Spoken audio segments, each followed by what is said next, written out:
Oh, landmines and jellyfish. Welcome back to Knives, I guess, and it's day number 748, and I'm still no closer to finding the shed that McDonald's keeps Grimace locked up in. Maybe one of you guys know something that I don't and can help out. But, Happy New Year! It is New Year's Day, so I figured I'd smash out a quick video so that I had an excuse to say Happy New Year's to all of you. Hopefully this year is an improvement over the last. Hopefully you take this opportunity to work on yourself over the course of the next year and make 2025 even better than this year is. All the other great platitudes. This is going to be a good year for me. I'm supposed to be getting promoted sometime soon and onto a new adventure at work. And of course, I am always working on myself, so things are always getting better. But I wanted to show you, you guys haven't really seen me do fixed blades much. I'm not a big fixed blade guy because I have no reason to carry one. It just becomes a hindrance, and at work, I'm not even supposed to have anything outside my belt or a blade over 3 inches. So I'm already pushing my limits there. However, I do have a favorite type of fixed blade, and it's by a huge margin. Crocodile Dundee, Rambo, I used to think Bowie knives were cool. However, when I was a kid, my uncle, again, the guy I wanted to be when I grow up, I think I was like 10, 11 years old, something like that, and he would occasionally go on a tear about the Gurkhas and how badass they were. And again, I don't know what's going on. I'm just like, why do those guys have a weird sounding name? Well, I don't understand why you're describing these guys as so badass. But tied into that, he showed me what became my favorite fixed blade knife, and that's going to be a good old fashioned kukri. Now, this one is a Bushmaster by Rostfry.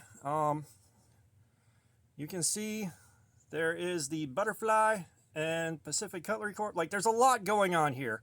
So, this thing, I have sharpened it, I have played with it, and used it for smacking branches off bushes, stuff like that.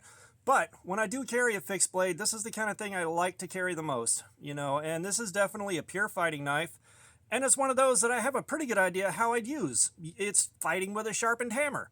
And this thing is definitely the smaller of the two that I have. And I've got this one right here. And this did belong to him before he passed away. And I made sure to get these when I was going through the stuff that I could get. But the other one is the Big Daddy. And I think this is one that was either made in India or something like that. It might have been made in Nepal. I don't have any provenance on it.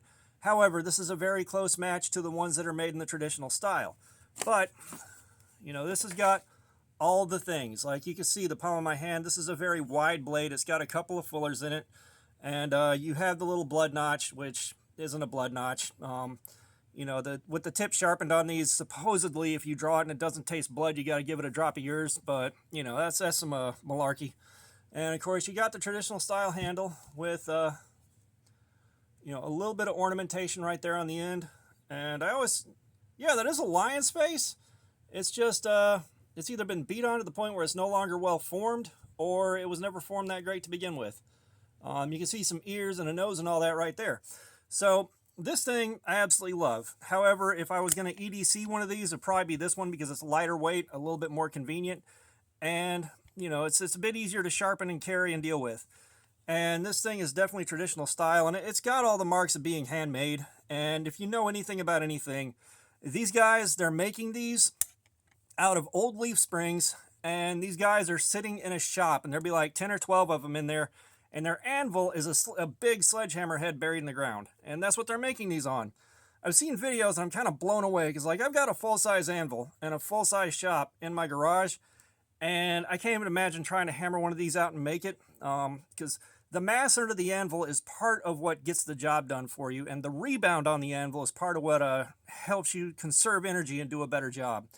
That's a long discussion that we don't have time for here, but these guys making them on a sledgehammer head buried in the ground, that is badass. So, these things, they're definitely my favorite kind of fixed blade. And the Bowie knife is my second best, it's second place. It's very close. But, if I got into a fight with a Bowie, I could do stuff with it.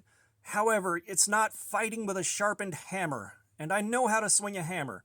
This is probably my best chance of getting out of a fight in one piece if I have to pull a knife. So, I wanted to share these with you. I do like some fixed blades. I do. However, I don't carry them because, again, my environment isn't suited for fixed blades. So I love these guys. I love a good kukri, and I had planned on making one myself. I had it on the list of things I have to do in my shop, And I probably still will at some point, just not right now because I'm not in the shop. I don't have time. I don't have energy. You know, my mental health is getting better and I'm getting more and more, you know, more and more desire to go in the shop and make stuff. I've just got no time and no energy right now. So, that being said, I just wanted to show these guys off and have an excuse to say Happy New Year's to all you guys. And again, hopefully it's better than the last one was. All that being said, thanks for looking at my crap. Subscribers, thank you so much. More guys are showing up. It's humbling that people watch this and get something out of it. Comments, thank you. I love some feedback. All that being said, y'all have a nice day.